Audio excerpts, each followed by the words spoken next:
15.85 million से ज्यादा NRI है पूरे वर्ल्ड में। हर साल 2.5 मिलियन लोग इंडिया छोड़ते हैं और एनआरआई बनते हैं, लेकिन हर किसी एनआरआई की लाइफ में बढ़िया नहीं होती। विक्रम नाम का एक बंदा था जिसे 4 लाख रुपए का लॉस हुआ ड्यू टू सिर्फ एक वजह से, क्योंकि उसको एनआरई एंड एनआरओ का फर्क नहीं पता था। उसको प्रॉपर नॉलेज नहीं थी कि इन बैंक अकाउंट में होता क्या है। देखो, अब्रोड में आपकी लाइफ कैसी रहेगी ना, ये पूरी तरह आपके डिसीजन पर डिपेंड करता है। कई सारे एनआरआईज ना अब्रोड जाने से पहले कुछ गाइडलाइंस को फॉलो नहीं करते, जिनकी वजह से उन्हें बहुत सारी प्रॉब्लम्स होती हैं और कई पेनल्टीज, फाइन्स और रिस्ट्रिक्शन उनको फेस करने पड़ते हैं और टेंशन होती है वो अलग। तो अगर आप भी अब्रोड जाने की प्लानिंग कर रहे हो तो आपके लिए वो कॉमन बैंकिंग मिस्टेक मैं बताऊंगा जो आपके लिए जाननी बहुत ज़रूरी है, और जिन मिस्टेक को आप ना दोहराओ, आपको आने वाले टाइम में दिक्कत ना हो। इस वीडियो को ध्यान से देखना, आपके लिए वीडियो बहुत जरूरी होने वाली है। Mistake 1 is your using resident saving account. जो सबसे कॉमन मिस्टेक है वो है अपना रेजिडेंट सेविंग अकाउंट को इंडिया में चलते रहने देना, उनको एनआरई एंड एनआरओ में टाइमली कन्वर्ट ना करवाना। बहुत से बुद्धिजीवियों को पता क्या लगता है, अरे किसी को क्या ही पता चलेगा, बने रहने दो, इसमें क्या इलीगल होगा, और इसी चक्कर में उन पर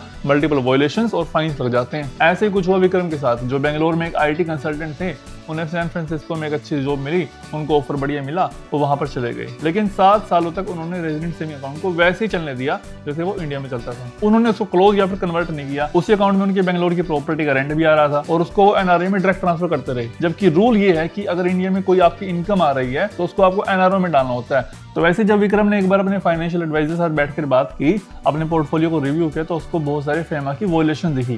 FEMA, foreign exchange management act 1999, एक इंडियन लॉ है जो कि फॉरेन एक्सचेंज को रेगुलेट करता है। तो जब भाई ने बैठकर सब रिव्यू करा तो पता चला कि उसकी कई सारी ट्रांजैक्शन बैंक में फ्लैग कर रखी हैं। आरबीआई से कंप्लायंस नोटिस आ चुका है। विक्रम भाई ने डीटीएए, डबल टैक्स अवॉइडेंस एग्रीमेंट भी क्लेम नहीं किया, तो उन्हें अपने इंडियन इनकम पर 15 to 20% का टैक्स रिडक्शन भी नहीं मिला और उन्हें पूरा 30% का टीडीएस देना पड़ा। इसके चलते विक्रम को काफी फाइनेंशियल लॉस हुआ, प्लस फेमा वॉयलेशन के चलते उन पर 2 लाख रुपए तक की पेनल्टी अलग से लगी। तो टोटल लॉस हुआ 2 lakh plus 2 lakh, it is 4 lakh. तो ये सिर्फ एक पर्सन की स्टोरी नहीं है, ऐसा कई सारे लोगों के साथ होता है। कई बार फेमा के वॉयलेशन चलते 2 लाख तक की पेनल्टी लग जाती है, या फिर हर रोज 5,000 रुपए तक की पेनल्टी लगती रहती है जब तक आप उस फाइन को सोल्व आउट नहीं करते। इसके अलावा इसके और भी कॉन्सिक्वेंसेस हो सकते हैं, जैसे कि आपके बैंक अकाउंट को फ्रीज हो जाना, रिस्ट्रिक्ट हो जाना, जिसके चलते आपकी इन्वेस्टमेंट्स और पेमेंट भी स्टक हो सकती हैं। तो अगर आप अब्रॉड जा रहे हो और वहीं रहने का प्लान है तो अपने बैंक को इन्फॉर्म करके जाओ कि जब आपको एनआरए का स्टेटस मिल जाएगा, यानी कि जब आपको 182 डे से ज्यादा इंडिया से बाहर रहते हो जाएंगे, तो आपको स्टेटस मिल जाएगा एनआरआई का, तब आप इंडियन रेजिडेंट नहीं रहते, तब आप नॉन रेजिडेंशियल इंडियन बन जाते हो। तभी अपने सेविंग अकाउंट को एनआरओ अकाउंट में कन्वर्ट कर लेना। जिनको अकाउंट्स की नॉलेज नहीं है, मैं उनको बता दूं कि एनआरआई के लिए सिर्फ 3 तरह के अकाउंट्स होते हैं। First is your NRO account. ये वो अकाउंट होता है जिसमें आपको अपना रेजिडेंस सेविंग अकाउंट कन्वर्ट करना होता है, और इंडिया के अंदर जितनी भी आपकी इनकम होती है, like rents, pensions, investment returns, वो सब इसी अकाउंट में रखनी होती है। और इस अकाउंट में आपकी जो भी डिपॉजिट होती है उस पर नॉर्मली 31.2% का टीडीएस लगता है। लेकिन अगर आपने डीटीएए क्लेम कर रखा होता है तो आप 10 to 15% उस पर रिडक्शन पा सकते हो। Second is your NRE account. आप अपने इंडियन बैंक अकाउंट को एनआरई में कन्वर्ट नहीं कर सकते। ये एक अलग रुपी डोमिनेटेड अकाउंट होता है जहां आप अपनी फॉरेन इनकम को रुपीज में रखते हो। इस अकाउंट में किए गए सारे डिपॉजिट पर टैक्स नहीं लगता, ये सब कुछ टैक्स फ्री होता है under section 10(4) of the income act 1961। ये एक बात और याद रखना जरूरी है कि भले ही ये दोनों अकाउंट आपके ही हों, लेकिन आप अपनी इंडियन इनकम और फॉरेन इनकम को इनकम टैक्स में मिक्सअप नहीं कर सकते। जिस इनकम के लिए जो अकाउंट बना हुआ है उसके लिए वही अकाउंट रखना, ये है आरबीआई का rule. Third is your FCNR B account. ये बेसिकली एक फिक्स टर्म डिपॉजिट अकाउंट होता है जिसमें आप अपने इंडिया के बाहर की करेंसी रख सकते हो, यानी कि यूएसडी, एयूडी, ईयूआर, जीबीपी, इनको आप इंडिया में होल्ड कर सकते हो। इससे आप करेंसी फ्लक्चुएशन से बच जाओगे और आप अपनी इनकम को सिक्योर भी कर पाओगे। तो जब भी आपको एनआरआई स्टेटस मिलता है, यानी कि जब भी आप इंडिया से 182 डे से ज्यादा बाहर रहते हो, तभी आपको 3 अकाउंट खोलने बहुत जरूरी हो जाते हैं, ताकि आप फेमा एक्ट को वॉलेट ना करो और इन अकाउंट में जो डॉक्यूमेंट लगते हैं वो आपके पासपोर्ट, आपका वीजा, अगर वर्क परमिट है तो वर्क परमिट, आपकी कुछ फोटोज, पैन या form 60 and overseas address proof. अच्छा, कई सारे एनआरआईज को ऐसा लगता है ना कि एनआरई, एनआरओ एंड एफसीएनआर सारे अकाउंट टैक्स फ्री होते हैं, क्योंकि वो इंडिया में नहीं रह रहे तो उनको क्या ही फर्क पड़ता है, तो उन पर टैक्स क्यों देना। इस चक्कर में वो कई सारी मिस्टेक करते हैं। तो ये भी ध्यान रखना है कि एनआरओ अकाउंट टैक्स फ्री नहीं होता। इसके अलावा जब एनआरआईज इंडिया वापस आते हैं परमानेंटली, तब वो सेम गलती दोहराते हैं। जिस तरह एनआरआईज नॉर्मल सेविंग अकाउंट को नहीं ऑपरेट कर सकते, वैसे ही एक नॉर्मल रेजिडेंट एक एनआरई अकाउंट को ऑपरेट नहीं कर सकता, उसको वो कन्वर्ट करवाना पड़ता है। तो आपको उसे नॉर्मल सेविंग अकाउंट या फिर eligible RFC, resident foreign currency account में कन्वर्ट करवाना पड़ेगा। लेकिन एज अ रेजिडेंट आप एनआरई अकाउंट ऑपरेट नहीं कर सकते। ये तो थी शुरुआती mistake. Next is your not claiming DTAA. अब आते हैं मेन मुद्दे के ऊपर। ये डीटीए होता क्या है? It is just your double tax avoidance agreement. ये एक ऐसा एग्रीमेंट है जो इंडिया ने 90+ कंट्रीज के साथ साइन कर रखा है। इस एग्रीमेंट के थ्रू आपकी इनकम पर 2 बार टैक्स नहीं लगता, यानी कि एक बार अगर एक इनकम पर आपकी कंट्री में टैक्स लग चुका है, इंडिया में उस पर टैक्स नहीं रहेगा, बाकी टैक्स बेनिफिट अलग से मिलते हैं। टीडीएस सिग्निफिकेंटली रिड्यूस हो जाता है। लेकिन अगर आप यूएसए रेजिडेंट हो तो आपको इंडिया यूएसए डीटीए एग्रीमेंट के अकॉर्डिंग 15% का रिडक्शन मिलता है अपने टैक्स के अंदर। इंडिया यूए के केस में यह है अराउंड 18.7% रिड्यूस होकर ही हो जाता है 12.5%। मोस्ट ऑफ टाइम्स आपकी इनकम रेजिडेंट कंट्री में टैक्सेबल होती है और सोर्स कंट्री में उस पर टैक्स एग्जेम्पशंस मिलती हैं। इसको एक एग्जांपल से समझो। मान लो कि राहुल दुबई में सॉफ्टवेयर इंजीनियर है, वहां पर वर्क कर रहा है और उसने इंडिया में 70 to 75 लाख रुपए तक की एफडी कर रखी है और उसको एक साल में 5 लाख रुपए तक का इंटरेस्ट मिला। अब अगर उसने डीटीए क्लेम नहीं किया होगा तो उसको भरनी पड़ेगी 31.2% की टीडीएस, जो कि बनती है आपकी 1,56,000। पर अगर उसने डीटीए क्लेम कर रखा होगा तो टीडीएस घटकर 12.5% हो जाएगी, यानी कि 62,500, और यहाँ पर आप 93,500 की सेविंग कर लोगे। देखा benefit. So UAE DTA and Singapore DTA के अंदर होने वाले mutual fund capital gain tax पर भी आपको टैक्स एग्जेम्पशन मिलती है। तो अगर आप इन कंट्री में म्यूचुअल फंड बाय करते हो तो वो भी एक अच्छा ऑप्शन रहेगा। इसी तरह हर कंट्री के डीटीए एग्रीमेंट में डिफरेंट एग्जेम्पशंस होती हैं, तो आप जिस भी कंट्री में रहते हो वहां पर आप चेक कर लेना। Third is your note updating KYC regularly. अब देखो, NRE and NRO account open कर लेना ये सिर्फ कंप्लीट प्रोसेस नहीं होता, आपको पीरियोडिकली अपनी केवाईसी को भी अपडेट करना होता है, जिसको सिंपली री केवाईसी बोलते हैं। नॉर्मली ये 2 साल में एक बार करनी होती है, लेकिन डिफरेंट बैंक्स के अकॉर्डिंग डिफरेंट लोगों के लिए टाइम फ्रेम भी डिफरेंट होता है। KYC simply know your customer. RBI guidelines के अकॉर्डिंग मैंडेटरी है कि हर एक बैंक को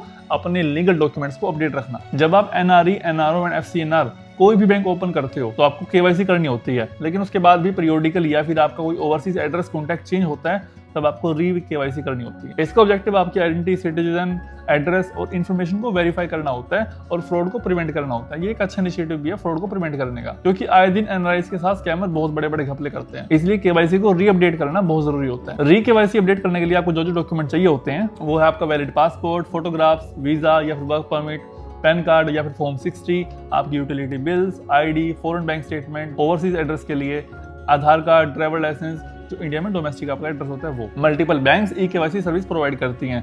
आप उनके पोर्टल पर जाकर केवाईसी फॉर्म फिल करके ये सब डॉक्यूमेंट की कॉपीज अपलोड कर सकते हो और वीडियो के थ्रू अपनी आइडेंटिटी कंफर्म करके री केवाईसी करवा सकते हो। नहीं तो आप इंडिया में अपने बैंक की नियरेस्ट ब्रांच में जाकर भी अपनी केवाईसी इजीली करवा पाओगे। कई सारे लोगों को री केवाईसी के बारे में इतना मालूम नहीं होता, उन्हें लगता है कि यार एक बार केवाईसी करवा ली तो क्या ही फर्क पड़ेगा, क्यों बार बार बैंक में चक्कर लगाने और क्यों ही बैंक की नोटिफिकेशन को देखना, उनको इग्नोर करते रहते हैं सिंपली। तो री केवाईसी करवाना उतना ही जरूरी होता है जितने आप ये अपने NRE, NRO and FCNR account खुलवाने जरूरी होते हैं। तो री केवाईसी टाइमली अपनी अपडेट करवाते रहा करो। Now next one is investing only in your Indian real estate. So as you can guess from the name, ये वाली बैंकिंग से ज्यादा एक इन्वेस्टमेंट मिस्टेक है आइड से। इंडिया में रियल एस्टेट का क्रेज काफी पुराना है और आज भी क्रेज बना हुआ है। एक सर्वे के according 65% working individual real estate को बेस्ट इन्वेस्टमेंट ऑप्शन मानते हैं, और जबकि इंडियन नॉन रेजिडेंट इंडियन यानी कि एनआरआई बन जाते हैं तब भी वो इंडियन रियल एस्टेट को प्रेफर करते हैं। कुछ एनआरआई अपने 60 to 70% वेल्थ का हिस्सा सिर्फ रियल एस्टेट में ही दे देते हैं। लेकिन आज मैं आपको बताऊंगा कि रियल एस्टेट हमेशा एक अच्छा ऑप्शन नहीं होता, स्पेशली फॉर एनआरआईज। देखो, नंबर्स के अकॉर्डिंग देखें तो इंडिया में जो मेजर सिटीज के अंदर प्रॉपर्टी पर रेंटल यील्ड्स मिलती हैं वो है 2 to 3%